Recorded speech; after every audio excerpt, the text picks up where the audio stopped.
नमस्कार, आप देख रहे हैं इंडिया डेली। आपके साथ मैं हूं किरण। ऑपरेशन सिंदूर से बर्बाद हुआ आतंकिस्तान, आज इसी पर हम बात करेंगे। पहलगाम हमले के बाद भारत ने 15 दिन बाद देखिए ऑपरेशन सिंदूर के जरिए पाकिस्तान से बदला लिया है। पाकिस्तान के आतंकी ठिकानों पर स्ट्राइक किया। भारत की कार्रवाई के खिलाफ पाकिस्तान ने भारत पर हमले किए, लेकिन ऐसा करके उसने अपनी बर्बादी कर ली है। भारत ने पाकिस्तान के हमलों का मुंहतोड़ जवाब दिया है और वहीं देखिए कि पाकिस्तान ने भारत पर जो भी ड्रोन और मिसाइल दागे वो भारत ने हवा में ही उसे मार गिराए। तो दूसरी तरफ भारत के डिफेंस सिस्टम ने पाकिस्तान के फाइटर जेट भी खिलौने की तरह तबाह कर दिए। पाकिस्तान के पहले से ही वो कंगाल था, ऑपरेशन सिंदूर से उसे और ज्यादा कंगाल कर दिया गया है। देखिए, भारत के एक्शन ने उसे कई देशों के सामने मदद की भीख मांगने पर भी मजबूर कर दिया है। तो वहीं एक रिपोर्ट के मुताबिक ऑपरेशन सिंदूर से पाकिस्तान को $3 बिलियन से ज्यादा का भारी नुकसान पहुंचा और वहीं पाकिस्तान के 4 F-16 फाइटर जेट भारत ने गिरा दिए, जिसकी भरपाई के लिए पाक को $100 मिलियन की जरूरत है। और इसके साथ ही हवाई हमले के दौरान पाकिस्तान के सरगोधा में रडार कमांड इंफ्रास्ट्रक्चर को भी भारी नुकसान पहुंचा है। और ऐसे में देखिए कि भारत ने F-16 के 8 और HQ-9 के 4 रडार भी तबाह कर दिए हैं। HQ-9 से पाक को $200 मिलियन का नुकसान हुआ है, जबकि 2 मोबाइल कमांड सेंटरों को भी $10 मिलियन का नुकसान हुआ है। एक मोबाइल कमांड सेंटर जो कि लगभग और उसकी लागत जो होती है वो $5 मिलियन है। तो साफ है, आप समझ भी सकते हैं कि भारत ने पाकिस्तान को बुरी तरह से तबाह कर दिया है। अपनी बर्बादी के लिए पाकिस्तान खुद जिम्मेदार है और अब वो दुनिया के सामने मदद के लिए देखिए गिड़गिड़ा रहा है, मदद के लिए, पैसों के लिए भीख मांग रहा है। कैसे, कहां जा रहा है, वो तमाम जानकारी हम आपको देंगे और चर्चा की हम शुरुआत करेंगे। सभी हमारे साथ मेहमान जो है वो जुड़ चुके हैं, उनसे हम आपका तारुफ कराते थे। जो बड़ा पैनलिस्ट है हमारे साथ जो जुड़ रहा है, उनमें सबसे पहले रिटायर्ड मेजर जनरल अनुज माथुर जी, डिफेंस एक्सपर्ट है, वो हमारे साथ जुड़ चुके हैं। बहुत बहुत स्वागत है सर आपका। वहीं रिटायर्ड मेजर जनरल अभय कार्की जी भी हमारे साथ जुड़ चुके हैं, डिफेंस एक्सपर्ट है, आपका भी सर बहुत बहुत स्वागत है।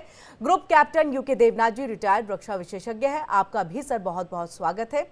और वहीं हमारे साथ रिटायर्ड कर्नल शिवदान सिंह जी भी जुड़ चुके हैं, डिफेंस एक्सपर्ट है, आपका भी सर बहुत बहुत स्वागत है। और संजीव श्रीवास्तव जी, फॉरेन एक्सपर्ट है, आप कुछ देर के बाद हमारे साथ जुड़ेंगे, उनका भी हम यहाँ पर स्वागत कर लेते हैं। और इसी के साथ सर सबसे पहले अनुसर आपका रुख करते हुए, क्योंकि देखिए अब आंकलन होगा और आंकलन पाकिस्तान ने करना शुरू भी कर दिया है कि उसे कितना नुकसान पहुंचा है और किस तरह से अपनी बर्बादी को उसने खुद न्योता भेजा था। और देखिए, न्योता भेजेंगे तो हश्र तो यही होना ही है। तो सीधे तौर पर अब जब हमने देखा इशाक डार पहुंचे थे चाइना, वहां पर फटकार लगी और एक तरह से हम कह भी उस वक्त में रहे थे और आप ही से मेरी चर्चा भी हो रही थी कि देखिए कटोरा लेकर के पहुंच गया है और पक्का वहां पर जो है आर्थिक मदद की मांग जो है वो की जाएगी। और इसी जानकारी कि 4 इंटरनेशनल बैंक जो है उससे अब पैसे यानी कि लोन लेने की तैयारी में पाकिस्तान है।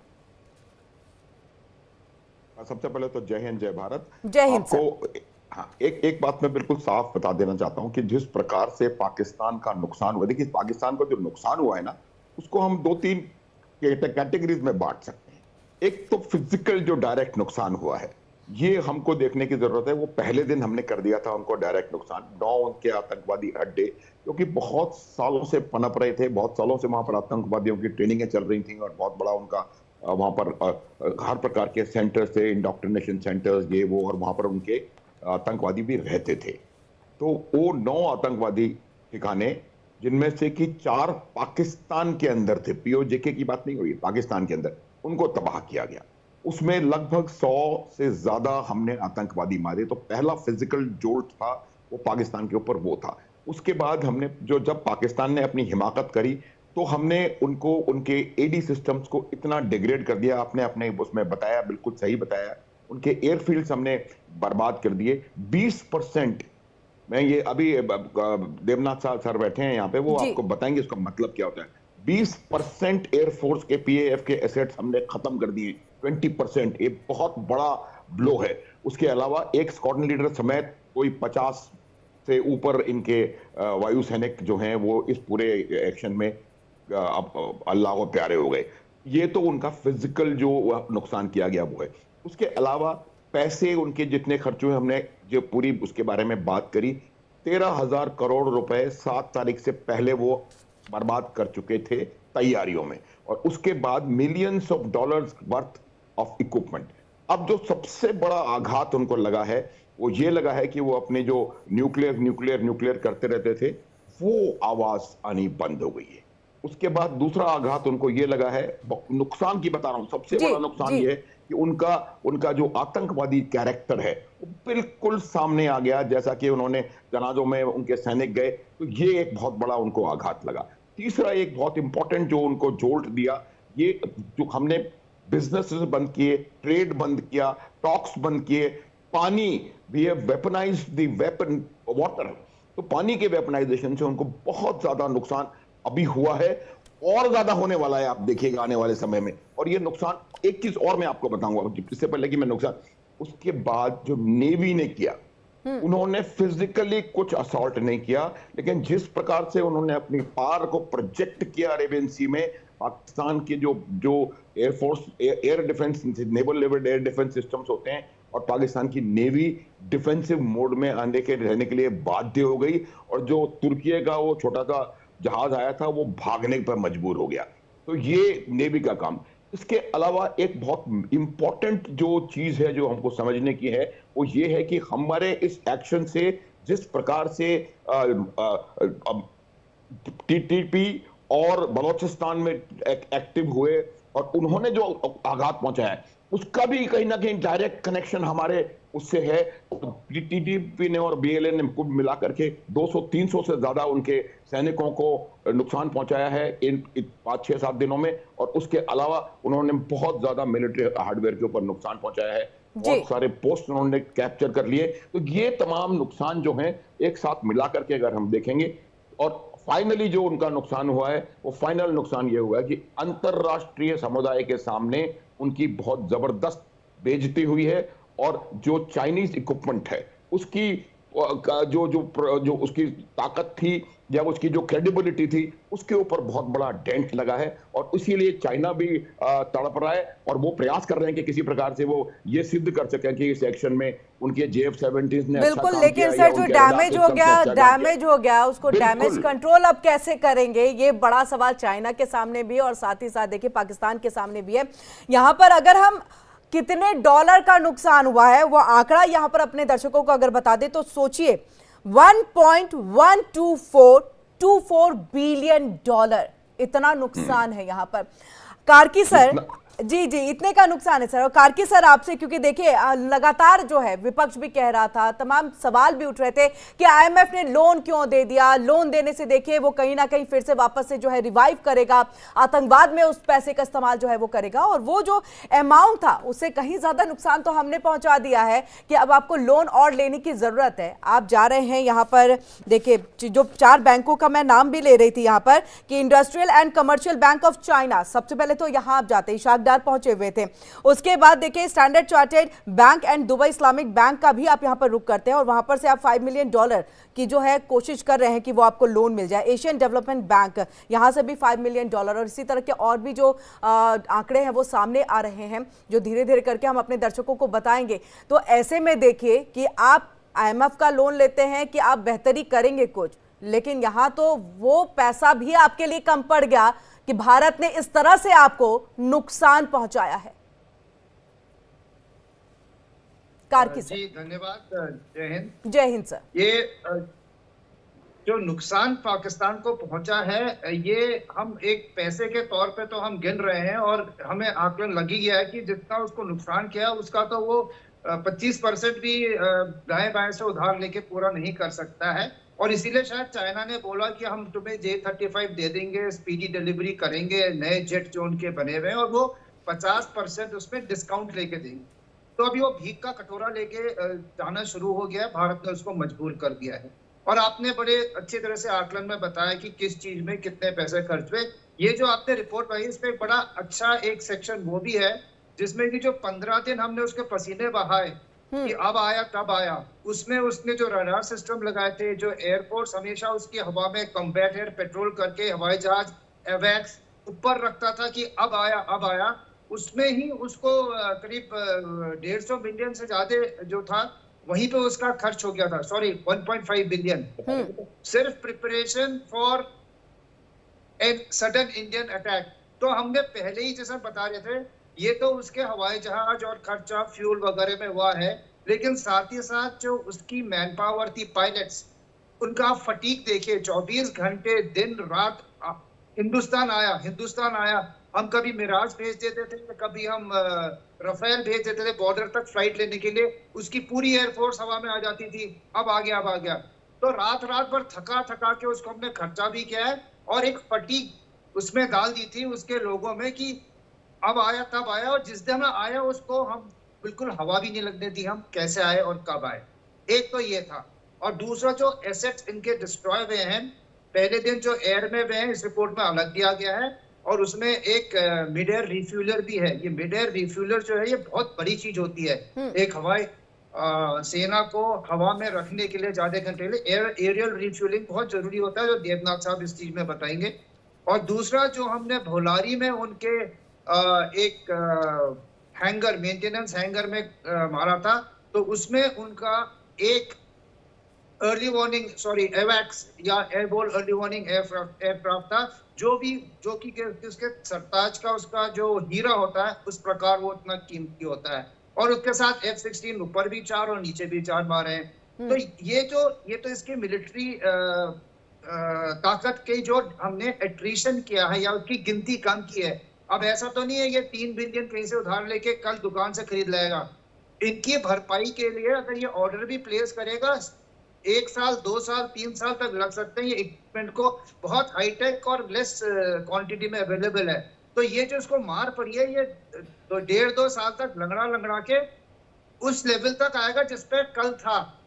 और तब तक इंडियन एयरफोर्स फ्यूचर में हमारे तेजस भी आ जाएंगे, एडिशनल रफाल M भी आ जाएंगे, और भी जो हमने लेने हैं वो अस्त्र शस्त्र हमारे बनते रहेंगे।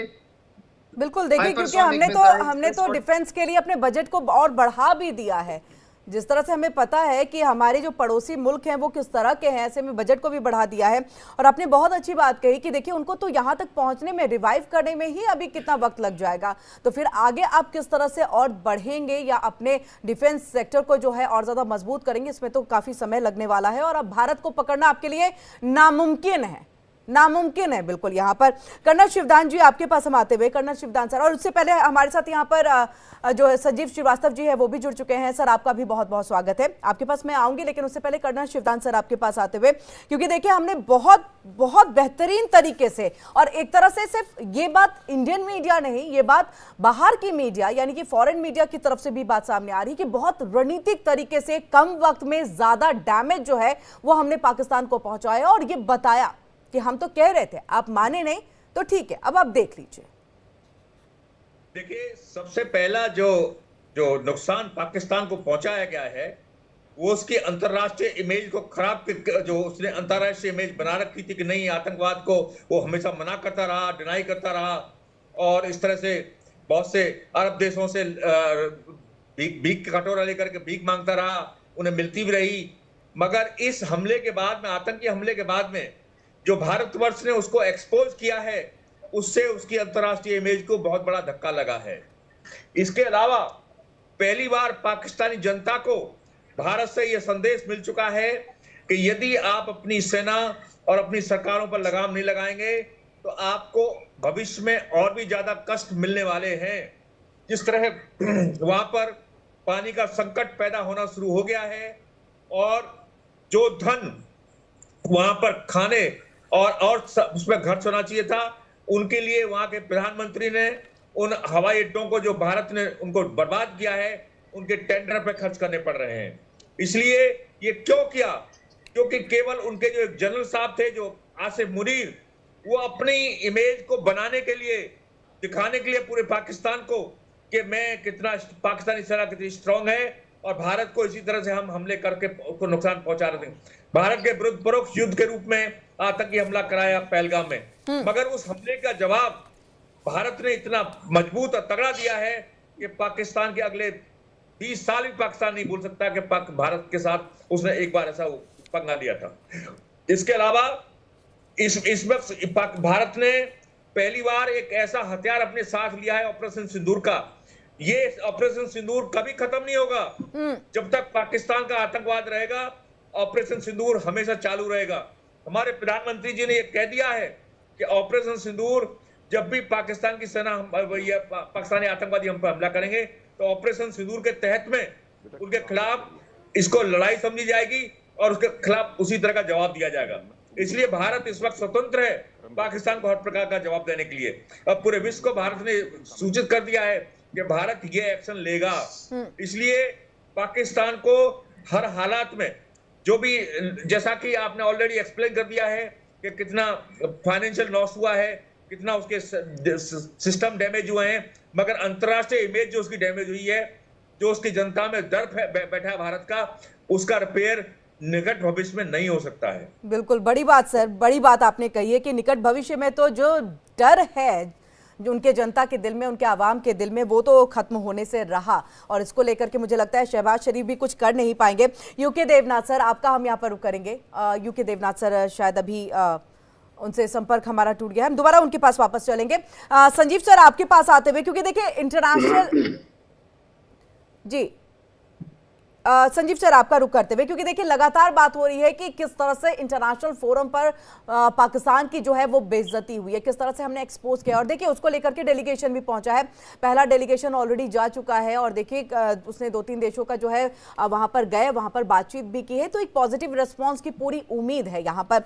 इन सबके बीच में अब जिस तरह से चाइना की तरफ से HQ-9 जो एयर डिफेंस सिस्टम था वो बिल्कुल भी यहां पर काम नहीं आ पाया। देखिए उसको हमने जाम कर दिया था, जिसके बाद हमने वो 9 आतंकी ठिकानों पर जो है वो हमला किया था।